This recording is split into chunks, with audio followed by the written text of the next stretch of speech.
పక్షాన వారికి శుభాభినందనలు తెలియజేస్తా ఉన్నాం. తప్పకుండా తెలంగాణ మహిళా కమిషన్ తెలంగాణ మహిళల హక్కుల కోసం, తెలంగాణ మహిళల సంరక్షణ కోసం, వారి అభ్యున్నతి కోసం కృషి చేస్తున్న సందర్భంగా మనవి చేస్తున్నాం. మరి ముద్దాసు జయలక్ష్మి గారు గతంలో మేయర్గా పనిచేసిన కుటుంబ నేపథ్యము, క్రమశిక్షణతో మహిళల హక్కుల కోసం ప్రభుత్వం ద్వారా రావాల్సినటువంటి అనేక అంశాలను సాధించుకోవడంతో పాటుగా బాహ్య ప్రపంచంలో కూడా వారి హక్కులకు ఎక్కడ విఘాతం కలగకుండా చూసే విషయంలో కూడా మహిళా కమిషన్ ఒక రక్షక కోటలాగా కవచంలాగా ఉండాలని ప్రభుత్వం భావిస్తూ ఉంది.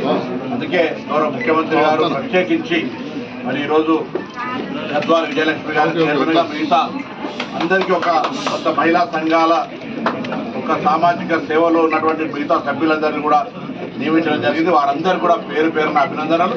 ప్రత్యేకించి చైర్మన్ గారి నాయకత్వంలో సభ్యులందరూ కూడా కలిసి తెలంగాణ మహిళలకు మేము అండగా ఉన్నాము అనేటువంటి విశ్వాసాన్ని కలగజేయడం ద్వారా తెలంగాణ మహిళలు స్వేచ్ఛగా వారి యొక్క ఆకాంక్షలకు అనుగుణంగా తెలంగాణ ప్రభుత్వ కార్యక్రమాల్లో భాగస్వాములు కావాలని సందర్భంగా కోరుతూ అందరికీ అభినందనలు.